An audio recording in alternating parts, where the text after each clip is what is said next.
It's Leo season. J-Lo and A-Rod get a head start on their birthday celebrations. Are things getting more serious between Khloe Kardashian and Tristan Thompson? Yeah, Kim and Khloe jet setting to San Francisco, and they're taking the boys along with them. Nicki Minaj sets social media ablaze, announcing she has joined Snapchat, but doesn't know how to use it. It's important that they know who she was and that she existed. How Prince William is making sure his kids know all about Diana. And the funny, sweet reason he says Diana would have been a nightmare as a grandma. Real Housewives of Orange County star Kelly Dodd joining us live to break down all the drama in her second season on the show. Bachelor Nation is buzzing. Who will be the next Bachelor? Former Bachelorette Fedotowsky throws her support behind one of this season's favorite suitors. I feel bad for wishing that Dean doesn't find love in paradise, but then he'd be our next Bachelor.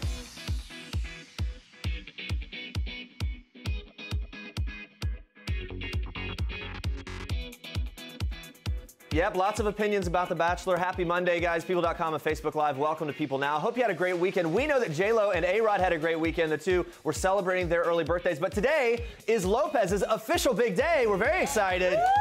Yeah, happy birthday, J-Lo. In honor of that, we want to know what your favorite thing about the superstar is. Let us know in the comments below. But first, here's what you need to know and what's trending today. We're kicking things off with Jennifer Lopez's birthday. It is hard to believe, but the multi-talented singing and acting superstar is 48 years old today. Lopez's boyfriend, Alex Rodriguez, turns 42 on Thursday. So the two Leos got things started early this weekend, stepping out on Saturday for a sweet date. A-Rod dressed to the nines next to an equally fabulous Lopez in a stunning dress and a snap posted by the former baseball star on Instagram and Twitter. The outing marks the first birthday celebration the lovebirds have shared since they began dating earlier this year. A source confirmed to People in March that Lopez and Rodriguez had been dating for a few weeks. Coming up, we've got even more for J-Lo's birthday and Star Treks. Stay tuned for that.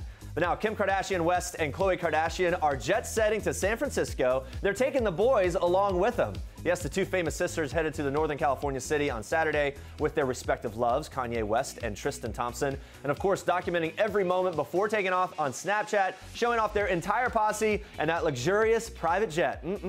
The sweet outing comes as things seem to be getting more and more serious between Khloe and her 26-year-old boyfriend. A source previously told People that the lovebirds are house hunting together. However, they are not moving in together officially just yet, noting that Thompson, who has a home in Cleveland, is looking to rent a place in Los Angeles.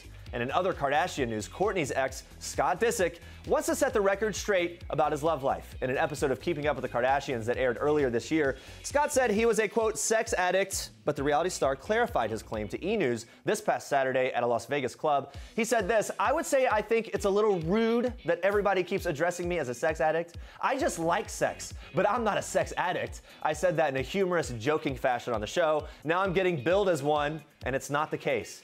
I do like sex, but I am not an addict. And when asked if he thinks his sexual appetite is a healthy one, Scott said this, "A gargantuan appetite, but not an addict." And if you're wondering if Scott has a special lady in his life, not so fast. He tells E! News, quote, no love interest for me. I'm just focusing on one girl at a time. I'm just kidding around. I just try to live and be decently happy, but no girlfriends or anything like that." Well, from Scott Disick, we move now on to the Royals. Watch this. I think constantly talking about Granny Diana. So we've got more photos up around the house now of her, and we talk about her a bit and stuff. And it's hard because obviously Catherine didn't know her, so she cannot really provide that level of detail. So I do regularly put in George or Charlotte to bed, talk about her, and just try and remind her that there are two grandmothers. There were two grandmothers in their lives, and so it's important that they know who she was and that she existed. That's Prince William opening up about keeping his mother's spirit alive with his children in Monday night's HBO special, Diana, Our Mother, Her Life and Legacy. That isn't the only thing Prince William is sharing about Granny Di. He goes on to joke that Diana might have taken to being a grandma too well, saying she'd be a nightmare grandmother, absolute nightmare. She'd love the children to bits, but she'd be an absolute nightmare. She'd come and go. She'd come in probably at bath time, cause an amazing amount of scene, bubbles everywhere, bath water all over the place, and then leave. Sounds like a great grandma to me. Prince William also goes on to share how his mom shaped the way he parents his own kids today, explaining, "I want to make as much time and effort with Charlotte and George as I can because I realize that these early years particularly are crucial for children, and having seen, what she did for us." Prince William wasn't the only one to open up about the late Diana. In another sneak peek from the HBO special, Elton John spoke with Prince Harry about his mother's lasting impression. Watch. Everybody in that photograph is smiling. Because of her. Yeah. I mean, she had an energy. She look at her face in every photograph. Absolutely. There's a positive, wonderful glow. Also, she had this incredible ability, which he's kind of inherited, and I told him that, and he said, thanks very much, to make people feel at ease and make them feel that everything's going to be all right. I haven't experienced many people in my life who have that ability, but she could walk into a room of people and make them feel as if everything was great. Like Princess Diana, Prince Harry has been very active as an advocate for HIV and AIDS awareness, which Elton John says lives on through her son. Harry has championed a fight against the illness, recently even getting tested for HIV with Rihanna in December during a visit to Barbados. In another scene from the documentary, Prince Harry reveals that they hadn't seen their mother in nearly 1 month before her shocking death. Earlier that summer, William and Harry had vacationed with Diana before heading to Scotland to spend time with their dad and other royal family members. Prince Harry, looking back at that time of traveling between two homes, saying this: there was the point where our parents split and we never saw our mother enough, or we never saw our father enough. There was a lot of traveling and a lot of fights on the back seat with my brother, which I would win. Harry goes on to explain there was all that to contend with, and I don't pretend we're the only people to have to deal with that, but it was an interesting way of growing up. For more on Prince William and Prince Harry opening up about their mom, make sure to check out Diana, Our Mother, Her Life and Legacy, which airs tonight on HBO at 10 p.m. Eastern. Well, hey, Barbs, listen up. Nicki Minaj needs your help. The rap superstar is back on Snapchat, but she does not know how to use the app. Nicki broke the news that she rejoined Snapchat on Twitter and Instagram, asking fans to teach her how to use it. And let's just say, as soon as news broke amongst her fans, Nicki became inundated with calls and messages on the app. And we love Nicki for being so open about her Snapchat struggle. She tweeted, "Tried to post a pic from my library on my Snap, but I guess it didn't go through." And then replied to a fan who asked if she had a special emoji. Nicki responded, "LOL, they actually asked me which emoji I wanted when I first created one a month back. I did ask for my unicorn, but I went missing for a while." We'll have to find out if the unicorn makes it back around. I think we can all agree, though, that we are very happy to see Nicki back on Snap. Our lives becoming more fulfilled. Phelps closes strong and maintains an average speed of about 5.9 miles per hour. So one thing that Great White has in common with Michael, it doesn't like to lose either.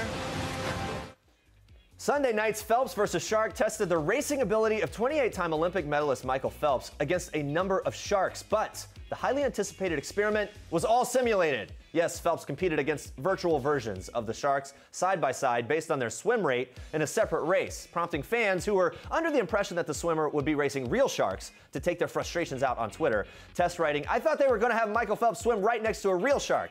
Sad to say, I am #disappointed." Maxwell agreed, tweeting, "Michael Phelps is racing a CGI shark. The world is yet again a meme." Finally, Morgan summed things up by writing, "Phelps versus the shark is the biggest letdown ever." Still, Phelps gave it his all in a mermaid-like monofin and special design sweatsuit, beating the reef shark in the 50-meter race with a time of 18.7, but was blasted out of the water by the hammerhead with an outrageous time of 15.1. When it came to the main competition against the Great White, well, Phelps continued his losing streak after the massive predator beat the Olympian by 2 whole seconds. But the swimmer says no hard feelings against his larger-than-life competitors, telling Time magazine that he hopes the race will spread knowledge and awareness of the species across the world. I mean, I kind of anticipated like maybe an aquarium with like a glass partition or something. Yeah, no, I knew they were going to be fake sharks, but I think if you went in thinking they were going to be real, I'd be disappointed too. Yeah, right? So let's Either way, it was still impressive to see how his times compared. Cool. Right. All right, guys, good morning. Let's check in with Facebook Live. In honor of Jennifer Lopez's 48th birthday, we want to know what your favorite thing is about the superstar. All right, Ashley says the movie Selena and the first album that J-Lo made. Nice throwback. Edward says, my favorite thing about Jennifer Lopez is that she cares about her kids. And Jean says she's just so talented on stage. Very true. Yeah, and she's doing so much with Vegas and all the albums, everything else. Ruby says she's fierce. Happy birthday, J-Lo. And I love her TV show. Why can't I think of the name of it? Shades of Blue. Shades of Blue, yes. Goodness. Love it so much. Love it so much. I can't remember the title. Keep those Facebook comments coming in. We'll check in with you again soon. But first, Andrea, more trending news for us in Star Trek. Yes, Jeremy, I do. Well, we've got an exclusive sneak peek of tonight's K+8 episode in Star Trek this morning. Take a look. Guys, we can hawk the newbies across the map. After we swam, we dried off, we went back down to our campsite, and We had a master plan. We're gonna sneak up, and then we're gonna, like, quietly, and then we're gonna surround the tent, and then I'm gonna throw the glow stick up when everybody's in position, and then we're gonna go. The boys were, after they swam, I told them, go down, you know, so-and-so set your alarm, you know, we had an off-camera discussion of you're going down, you're getting ready for bed, blah, blah, blah. And evidently when they went down, they instead formulated a secret plan to come and scare the girls. Clearly unbeknownst to us.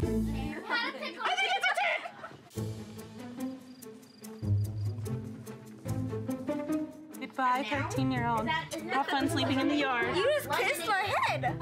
Watch the pencil or Kennedy will not any longer have a bed. Good night, honey. Oh, have fun sleeping in the yard. Good night, Sleeping in the yard. Oh, my goodness. Let's go. Oh, this isn't even funny or cute. Choked me. Grab one of those flashlights if you have to go to the bathroom. I hope it's not often. Do you have an alarm you can set on your phone, please? Yes. Okay, so you're gonna set your alarm for... Oh my Lord!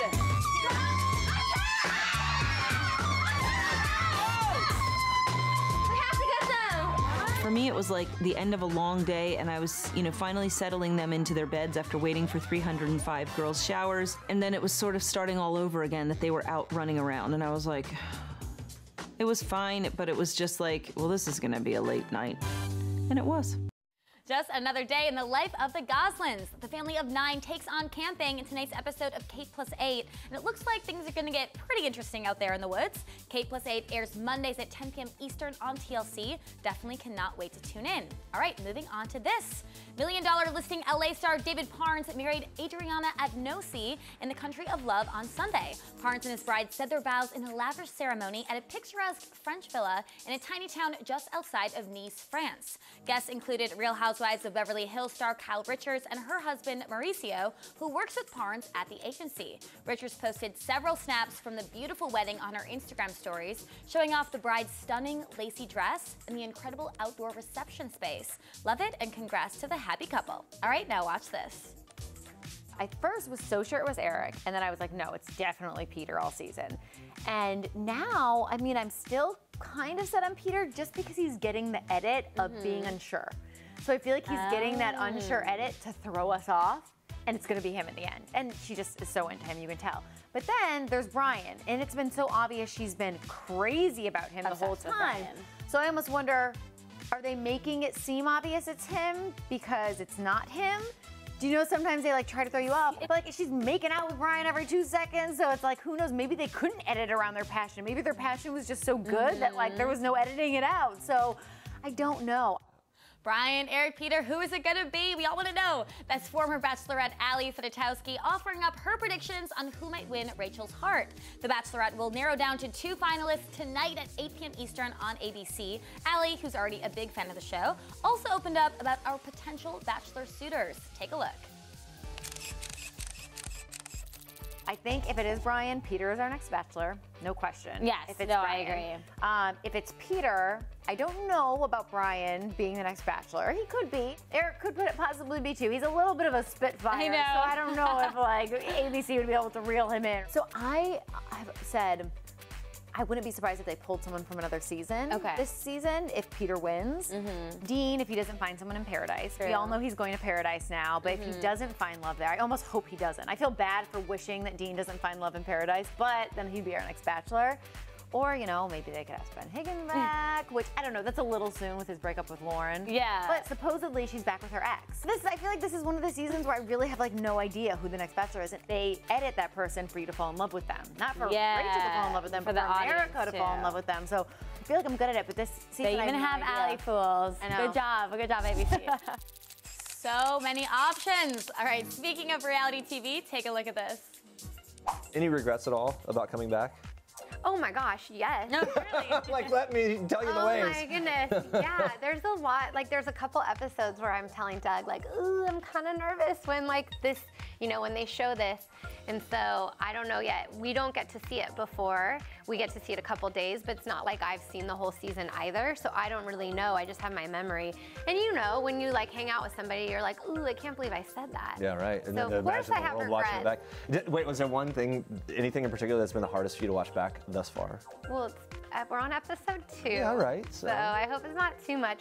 No, it was hard for me to watch the episode with Shannon where she, like, I feel doesn't understand what I'm trying to say to her. And so she really latches on and is upset with me. And I felt like I couldn't explain that, like, you're mad at me for something I feel I've never even said. So that's hard to watch. Sure. That's Lydia McLaughlin from the Real Housewives of Orange County, opening up about that heated Shannon Bedore fight from last week's episode. But will the two be able to put the past behind them and move on? The reality star reveals what the future holds. Plus, Lydia gives us the scoop on that epic Tamara and Vicky drama. Take a look. Well, we're gonna have to see. We get together a lot, and every time I feel like somebody runs away or walks away or cries.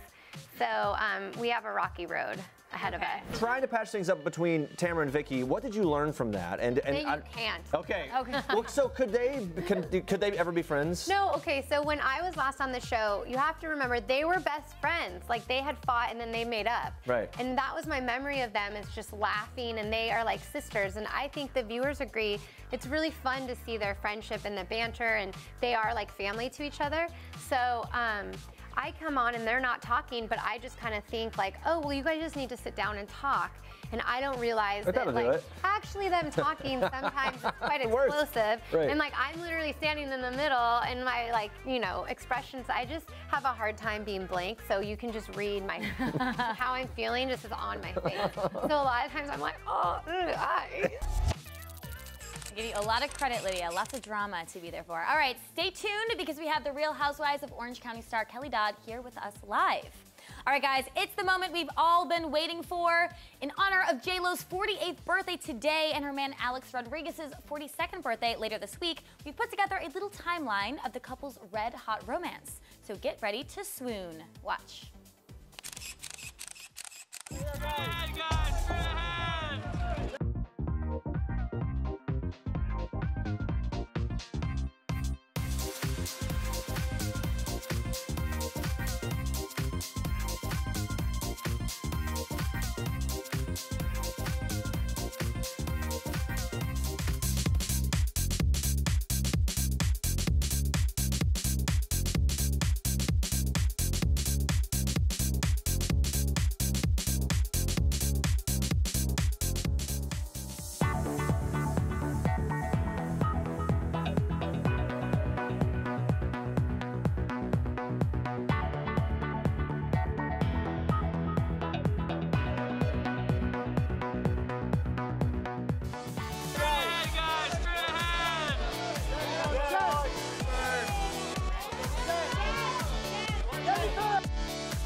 Gotta love J-Rod. And those are your Star Tracks for today.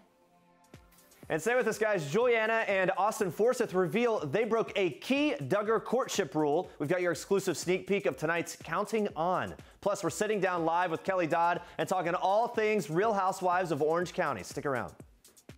This is King Cutie in People. His Royal Highness Prince George Alexander Louis of Cambridge. These are George's parents, George's home, his Nana, the Queen, and his staff of 644 Englishmen. This is George's dog Lupo, who inspired his favorite book, The Adventures of the Royal Dog Lupo, one George will share now that he's a big brother. People. The details make the story. Don't miss this week's People. Kelly Dodd just walked in. I walked in here, you know what she said? Seriously? If you want to start, let's go. Seeing you tonight was a shocker. Calm down, girl. Maybe you need some hormones or something. Read between these lines, you f***ing bitch. I gotta go. This isn't my plate. You Wow, it looks like things are definitely getting a little intense between Kelly Dodd and Shannon Bedore on tonight's brand new episode of Bravo's The Real Housewives of Orange County. That's to say the least. Yeah, so we're very excited because we have Real Housewives star Kelly Dodd here with us live. Welcome, Kelly. How are you? Good, I'm doing well. Thank you. Good to see you. Thank you for being here early. We just saw in that preview of tonight's episode, you and Shannon Bedore will be going head to head. Is there any hope that the two of you can be friends? Well, there's always hope, right? At least, yeah, okay. yeah. Is it likely? It's likely. Okay. Yeah. All right, good. Yeah, so we saw that clip. In that scene, I mean, you also make a dig at Shannon in the heat of the moment about her weight struggle. Now, Shannon's talked about she gained a lot of weight, and a lot of it had to do with the stress of the past season. A lot of it having to do with Vicky. Now, because you're friends with Vicky, do you feel partially responsible at all for Shannon's weight loss? Or weight gain? Wait, I don't know. I mean, I gained 5 pounds and I blame it on Vicky. Just kind of generally. Just generally. Good person to blame. It's her fault. Okay. All right. All right. So just kind of a I don't think it's anybody's fault but yourself. You can't put blame, you know? You can't point fingers because you always have 3 pointing back at you. That's right. All right. All right. Now, Tamara recently came on our show. She said that you and her were all good now, said that you've changed. How were you two able to move past the drama? What's the situation? I'm the same person as I always have. Okay. I think she thinks I've changed, but I've always been the same. I just probably took things to heart and snapped because they pushed my buttons. Sure. And so this season coming in, I wasn't gonna let that happen again. Okay. Things have gotten pretty heated recently because Vicky told you in confidence that Shannon's husband is allegedly abusive and that people have gossiped that Tamara's husband is gay. You ended up repeating this information and then this caused all the drama. Do you regret repeating the information? No, because they were attacking me on that bus and it was like piranhas attacking me and I needed to defer the drama. Like don't come after me or else I'm gonna come back after you. It was like I was getting attacked. So no, I don't regret it. Yeah, I wouldn't have had them off my back if I didn't do so. It's kind of like when things are being thrown at you, you have to do what you have to do. Did Vicky ever get mad at you for sharing what she had told you? Or, No, because I think she empathized with me. You know, she understood. She understood why you said it, why and what situation you were in. I mean, I would have never said anything if I wasn't pushed. Yeah. Yeah, you revealed that information. Are there other things you know about Shannon and Tamara that you're holding back, that you haven't said yet? No. No. I think everything's pretty much out there. Because this is your time. We have given give you give me the floor. Anything else? Give me the floor. So look, this is your second season as a housewife. Was there anything that you looked, to do differently as you moved in to this second round on the show after watching back the first season? I just feel like I'm not going to go back and attack like I did before, like screaming and like going crazy. Yeah. Like I wanted to take the approach of, I mean, I was laughing after she was telling me, she called me an effing bitch 4 times, you know what I mean? I could have totally snapped. But I mean, instead I was like, okay, this is hilarious. I'm not gonna let her get to me, so that's why I was laughing. Seems like a good attitude to have. Were you nervous at all about coming into this season? Oh, definitely. I was like not going to do it. About what? What were you nervous about? I was just because I thought Heather was gonna be there and she's kind of, a snob and then once I found out she wasn't coming back, then I was like, okay, I'm doing it. Okay. Yeah, was there any backlash from your first season that made you nervous about coming back this second season? Yeah, just because I snapped and I didn't, looking at the way my behavior was, but I don't think anybody understood why I was like that. It's terrifying because every little thing that you say, people nitpick at it. It's just the strangest phenomenon.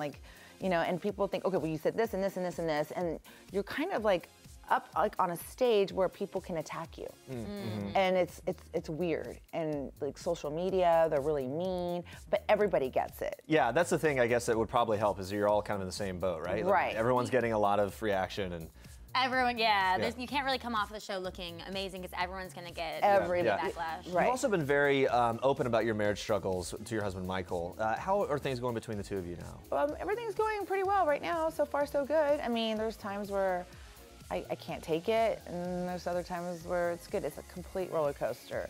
Being married. I mean, we've been married to him for 13 years. We've been with him since I was 27. So congratulations. I know. Yeah, it's a long time. So your daughter is featured on the show. Would you ever allow her to become a Real Housewife down the line? Not a house. I mean, I don't. If she wants to, I mean, you know, I want her to be happy. So that would make her happy. Of course. I mean, whatever she wants to do. Well, no, it does seem like you kind of maybe hope, maybe not. I mean, whatever she wants to do, whatever makes her happy. You don't want to like push her into it. I don't want to push her into it, but if she wants to, and that's her passion, then you know, I want her to do whatever her passion is. Okay, now here's the question that's obviously tailor-made for me to ask. You made headlines when you revealed that you had breast reduction surgery and vaginal rejuvenation procedure done on this upcoming season. Is there any other plastic surgery that you're looking forward to getting done? No, just that. That's all I wanted. Okay. Or needed. But you were happy with that and everything. I'm happy with it, yes. But if I, you know, start to sag a little bit. Hey, listen, gotta do what you gotta do. You know, keeping it tight. We saw that a fight goes down in tonight's episode. Any other fights, feuds, vacation drama that you can tease that are coming up this season? Oh yeah, I kind of get into it really bad with the new girl, Peggy. Oh really? In Iceland. Over what? You have to watch. I have to watch and find out. Okay, but so the Peggy feud is what we're... The Peggy feud. Okay. Claws are coming back out. Claws are coming back out. All right, that's good. Yes. That's great. Any other feuds between the other ladies that we should know about? Oh gosh, it was like... It was a funny season. I mean, it was more lighthearted this season, not as dark as last year. Yeah. I mean, I really had a great time this season. I think everybody did. We just laughed a lot.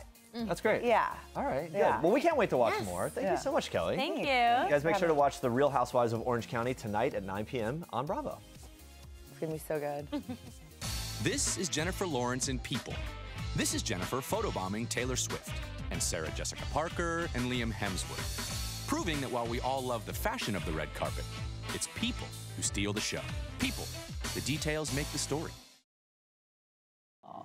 Now, I know I am obviously new to courtship and new to the whole side hug thing, but that didn't look 100% side huggy to me, what happened.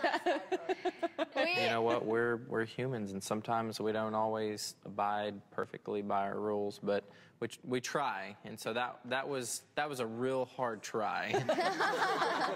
A for effort. Did you know that there was cameramen, Joy, at all? No, You I never was saw 'em? looking because I was like, I wonder what's going on. I don't see cameras, so it must not be the proposal. I kept trying to talk myself out of it because I was like, surely it's not happening right now. But they were all Those hiding in the cameramen woods. look like trees. Little Snipers shrub in the bushes and trees, yeah. I didn't even notice that they were there. I thought like it was just us there, and that was really special. How did that proposal come about? How did you plan that? What was the idea behind it?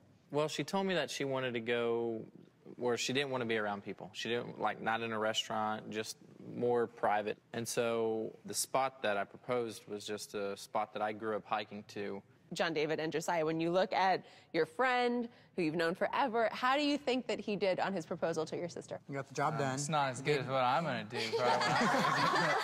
John has had a lot more time to plan than I have. John will, I'm sure his will include being in a plane. Will you marry me? You pick or choose. You're going up or you're going down. To death do us part, yeah. That's an exclusive sneak peek of tonight's episode of TLC's Counting On. In the clip, 23-year-old Austin Forsyth is grilled about the full hug he and his new bride briefly shared after their marriage proposal this past March. As Duggar fans know, only side hugs are allowed during courtship. The newlyweds, who exchanged I do's back in May, previously told people they feel so happy and excited to be married. Counting On concludes its current season Monday at 9 p.m. Eastern on TLC, with new episodes kicking off September 11th. At least 9 people are dead and dozens of others are suffering injuries after they were discovered by police inside a semi-truck's trailer in a Walmart parking lot in San Antonio, Texas, early Sunday morning. KNS5 reports that authorities said a Walmart employee called the police after a person who appeared to be distressed asked for water. The person also reportedly told the employee that there were people inside a trailer who needed help. Officials said all of those found dead are believed to have died as a result of heat exposure asphyxiation. A U.S. official telling the Associated Press that 17 people who were crammed into the sweltering tractor trailer are being treated for injuries that are considered life-threatening. ABC News reports the truck reportedly had no working air conditioning and temperatures topped 100 degrees Fahrenheit. The driver has reportedly been detained. Of course, our thoughts go out to the victims and their families. Stay on people.com for more on this story as it develops. This is Jennifer Lawrence in People. This is Jennifer photobombing Taylor Swift, and Sarah Jessica Parker, and Liam Hemsworth. This is Jared Leto in People, photobombing Anne Hathaway, and Reese sneaking one in on Sophia and Joe. This is Dustin Hoffman, photobombing the dame herself, Judi Dench, proving that while we all love the fashion of the red carpet, it's people who steal the show. People. The details make the story. Don't miss this week's People. This move will be good for you. You need to settle down. I need to disappear. I can't think of a place better to disappear to. You'll be safe in midnight. That'd mean a whole lot more coming from someone who wasn't dead. Spooky. That's a new thriller, Midnight Texas, premiering tonight on NBC. The show is our Toyota People pick of the day and stars actor François Arnaud, who plays a psychic who moves to the town of Midnight on the advice of his dead grandmother. But when he gets there, he realizes he's not the only one with special abilities. Well, I recently sat down with Arnaud and asked him what drew him to the unique premise. Plus, he reveals if anything steamy goes down with any of the characters. Take a look.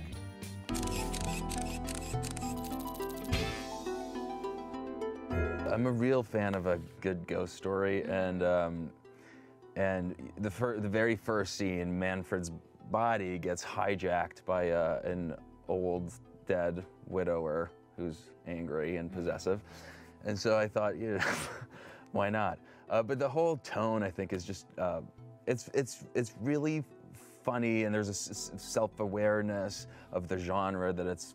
And there's always a wit to the dialogue, and it's scary, and yeah.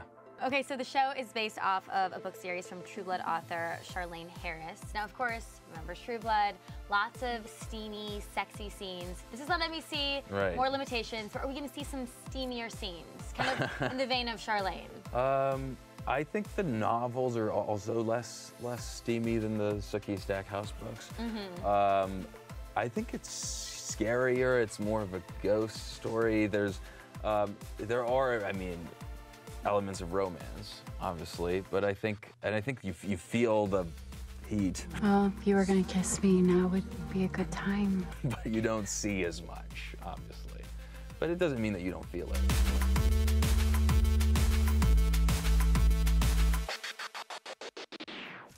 All right, let's check in with Facebook Live one last time. In honor of the one and only J-Lo's birthday, we want to know what you love most about the epic Lots superstar. of people commenting on J-Lo. Justin says, my favorite thing about J-Lo is I love her singing and dancing. And Bobby says, J-Lo shares a birthday with my husband. He had it first, ... way first, LOL.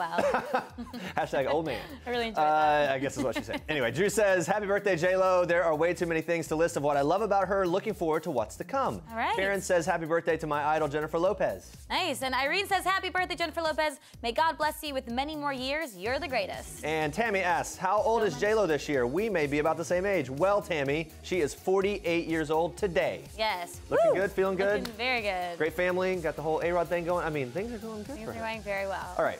Thank you so much for watching. Be sure to catch us again tomorrow, 8:30 a.m. Eastern Time. Bella Thorne is dishing on her obsession with Disney star Dove Cameron. Plus, we're breaking down this week's episode of The Bachelorette with Kayla Quinn and Brandy Cyrus. Very excited for that. Thanks for watching. And for now, we leave you with one last thing from Fedotowsky. Enjoy. Bye, guys. Hey guys, I'm Fedotowsky Mano from The Bachelorette, and this is One Last Thing. The last time I laughed so hard I cried was, probably when I was in my Mommy and Me class with my daughter Molly, and the class was just about to start, and I just joined this new class, and she did a straight on in the middle of the class, stood up in the middle of the room. Her face got bright red, and she pooped in front of everybody in the middle of the class, and I was laughing so hard, but then I felt bad because I'm laughing about my daughter doing this embarrassing thing in the middle of the class, but she's a baby, all babies poop. The last song I had stuck in my head was probably Harry Styles. What is that? You know, this is the time of your life. That one. Just stop your crying, it's a sign of the time. I love that one. That's a good song. I don't know the name to it, but I know every word to it. And yes, I'm a Harry Styles fan officially after that song came out. My last girls' night. Well, my friend Jonathan's in town. It's not girls' night, but he's one of my gay best friends, and it's kind of like a girls' night, right? So we went out in New York City last night, and it was my first time away from Molly, and we went out in New York, and we had drinks, and it was fabulous. So yeah, my friends Jonathan and Brendan, we did that. It was a lot of fun.